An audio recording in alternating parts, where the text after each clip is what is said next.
नमस्कार दोस्तों, आपका स्वागत है यूट्यूब चैनल मंडी भाव। और आज मैं दिनेश चंद पाटीदार और दोस्तों जुलाई 2021 में चीन के लहसुन का निर्यात का पूरा डेटा का विश्लेषण करेंगे दोस्तों। तो चीन कितना लहसुन विदेशों में निर्यात कर रहा है और किन किन देशों को निर्यात कर रहा है। तो चीनी लहसुन निर्यात की मात्रा जून की तुलना में काफ़ी बढ़ चुकी है और मुख्य निर्यात गंतव्य इंडोनेशिया और वियतनाम और मलेशिया हैं। निर्यात बाजार के मुख्य आपूर्तिकर्ता शेडोंग, जियांगसू और हेनान में उत्पादन क्षेत्र से थे। सूखे लहसुन का औसत निर्यात मूल्य ताज़ा और कोल्ड स्टोरेज लहसुन के औसत निर्यात मूल्य से अधिक था। लहसुन के निर्यात की मात्रा लगातार बढ़ रही है। चीन मुख्य रूप से ताज़ा और ठंडे भंडारण लहसुन, सूखे लहसुन, मसालेदार लहसुन और नमकीन लहसुन का निर्यात करता है। रिफाइंड लहसुन पिछड़ रहा है। जुलाई में चीन ने कुल 1,85,200 टन लहसुन का निर्यात किया, जो जून की तुलना में 7.11% अधिक था, लेकिन पिछले साल जुलाई की तुलना में 21.59 की तुलना में गिरावट देखने को मिली है। इंडोनेशिया और वियतनाम सबसे बड़े निर्यातक के गंतव्य अभी बने हुए हैं। दुनिया भर में लहसुन के मुख्य आयातक Indonesia, Brazil, Malaysia, Vietnam, America, Bangladesh, रूस, पाकिस्तान और सऊदी अरब हैं। इन 9 देशों को मिलाकर वैश्विक लहसुन आयात मात्रा का 56.77% हिस्सा है। चीन ने जुलाई में मुख्य रूप से Indonesia, Vietnam, Malaysia, America, Thailand, Philippines और यूएई को लहसुन का निर्यात किया। इंडोनेशिया ने चीनी निर्यात मात्रा का 28.38% आयात किया, जबकि वियतनाम और मलेशिया ने 9.4% और 7.34% आयात किया है। तो इंडोनेशिया ने चीनी लहसुन निर्यात मात्रा का लगभग 1/3 आयात किया है।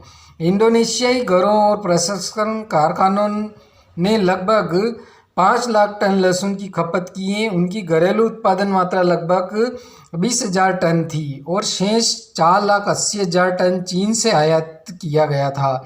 दूसरे शब्दों में इंडोनेशिया खपत मात्रा का 90% से अधिक चीन से आयात किया गया था। चीन आमतौर पर कम गुणवत्ता वाले लहसुन का इंडोनेशिया को निर्यात करता है। इंडोनेशिया को निर्यात किए जाने वाले लहसुन का औसत मूल्य स्तर सामान्य रूप से चीनी लहसुन के औसत मूल्य स्तर का लगभग 75% है।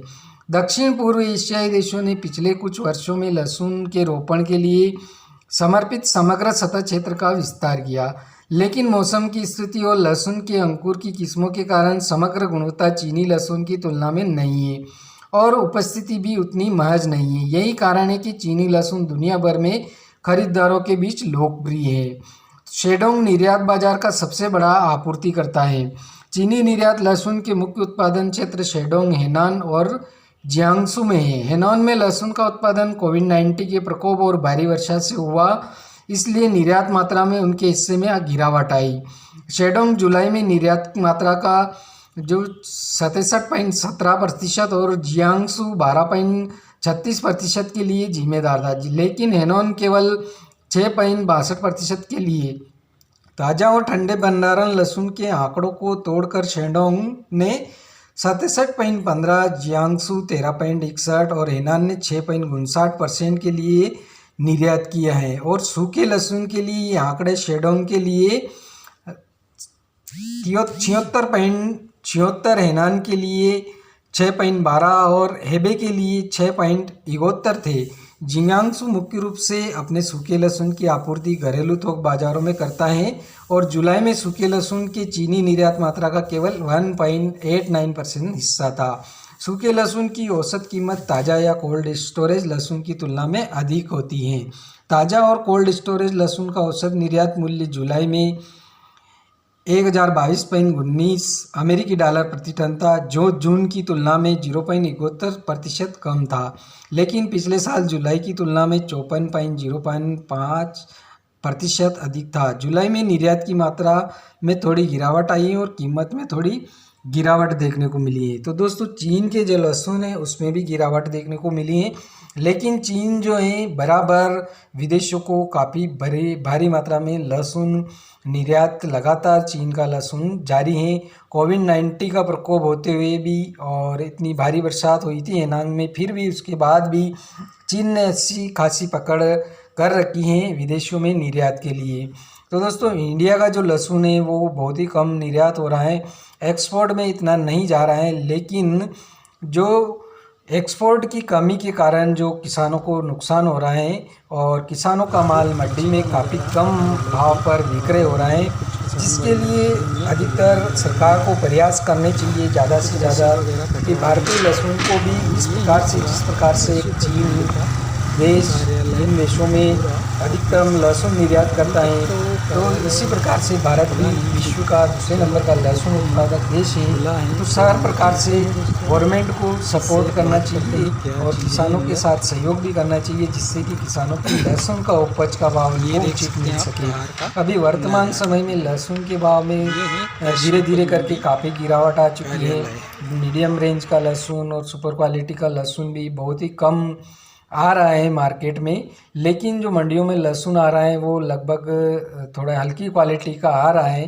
फिर भी अगर लहसुन का जो भाव है कम से कम होना चाहिए, वो 7,000 से ऊपर ही होना चाहिए। 7,000 से नीचे अगर लहसुन बिकता है तो उसमें किसानों का मुनाफा नहीं होता है, काफ़ी किसानों को उसमें घाटा रहता है और इतना जो भी उत्पादन है वो भी नहीं बैठता है। इस वर्ष उत्पादन भी काफ़ी कम बैठा है। पिछले वर्ष पानी की कमी भी थी किसानों के पास, फिर भी किसानों ने लहसुन किसी भी प्रकार से मेहनत करके उगाया है, तो उन किसानों का ज़रूर फ़ायदा हो। तो इसके लिए सरकार को और कृषि मंत्रालय से जो भी अधिकारी हैं उनको एक्शन लेना चाहिए और ज़्यादा से ज़्यादा जिस प्रकार से चीन विदेशों में लहसुन को निर्यात कर रहा है उस प्रकार से भारत का लहसुन भी दोस्तों निर्यात होना चाहिए, तभी जाकर के किसानों का भला हो सकेगा। और 2022 बहुत ही जल्दी आने वाला है। अभी अगस्त का महीना चल रहा है दोस्तों, तो लगभग 4 महीने हैं शेष बचे हैं। तो किसानों की आय जो नरेंद्र मोदी जी ने घोषणा की थी कि 2022 में दुगुनी की जाएगी, तो दुगुनी तभी होगी जबकि किसानों का माल डबल रेट पे बिकेगा। जिस प्रकार से अभी जो किसानों का माल मान लो लहसुन 7,000 बिक रहा है, तो कम से कम 14,000 रुपये प्रति क्विंटल बिकना चाहिए, तभी जाकर के किसानों की आय दुगुनी होगी, अन्यथा नहीं होगी। अगर सभी जिनसों के भाव डबल होंगी तभी जाके किसानों की आय दुगुनी होगी, क्योंकि अभी वर्तमान समय में जो एग्रीकल्चर जो किसान जितने भी खेती करते हैं उसमें बहुत ही भयंकर खर्चा आने लगा है। काफ़ी प्रकार की बीमारियां आती हैं, काफ़ी प्रकार के कीटनाशक का छिड़काव भी करना पड़ता है। बिना कीटनाशक के तो कोई फसल का उत्पादन भी नहीं हो रहा है और काफ़ी गंभीर रोग भी फसलों में आने लगे हैं, जिनके कारण किसानों का जो खर्चा है वो दिन प्रतिदिन बढ़ता जा रहा है। लेकिन जो मंडियों में भाव हैं फसलों के वो नहीं बढ़ रहे हैं, जबकि वर्तमान समय में किसानों के मूल्य जो हैं वो 3 गुना हो जाने चाहिए थे अभी तक तो, लेकिन इस प्रकार का कोई किसी प्रकार से सरकार द्वारा एक्शन नहीं लिया गया है। अतः सरकार से अनुरोध है कि इस प्रकार से किसानों के प्रति गंभीरता दिखाते हुए पूर्णतया एक्शन लेवें, ताकि किसानों को अपनी उपज का अच्छा भाव मिल सके। और दोस्तों एक्सपोर्ट में कमी है, भारत की कुछ कमियां होगी, इसी कारण से बाकी विदेशों में किसी माल की ऐसा नहीं कि इस माल की डिमांड नहीं है, हर माल की विदेशों में डिमांड रहती है। लहसुन की भी काफ़ी डिमांड है। जब चीन इतना लहसुन निर्यात विदेशों को कर सकता है तो भारत क्यों नहीं कर सकता है। भारत के पास भी एक अच्छा ये ऑप्शन है कि काफ़ी भारी मात्रा में यहाँ पर लहसुन उत्पादन होता है, काफ़ी प्याज उत्पादन होता है, इसके अलावा अन्य जिनसे भी काफ़ी भारी मात्रा में होती हैं। फिर भी विदेशों से सरकार की नीति है कि इंडिया के अंदर और माल खरीद करके लाते हैं और यहाँ के किसानों को नीचे बिठाने की कोशिश करते हैं। तो किसानों के प्रति इस प्रकार के विचार जो हैं गवर्नमेंट के, उस पर थोड़ा अमल करना चाहिए और किसानों के लिए हमेशा तत्पर रहना चाहिए, ताकि जिससे किसानों का भला हो सके और किसानों की आय दुगुनी हो सके। क्योंकि किसान काफ़ी भारी मात्रा में मेहनत करता है, काफ़ी ज़्यादा पैसे खेती में लगाता है और बरसात भी बहुत कम होती है, जिसके कारण उनको पानी के लिए भी कई प्रकार के झंझट करने पड़ते हैं। तो दोस्तों अगर आपको वीडियो पसंद आए तो ज़रूर शेयर करें और ज़्यादा से ज़्यादा नेताओं तक पहुंचाएं, ताकि उनको भी पता चल सके कि भाई किसानों की किस प्रकार से हालत है और किसानों की हालत को सुधार बिल्कुल करना चाहिए। जय जवान जय किसान, धन्यवाद।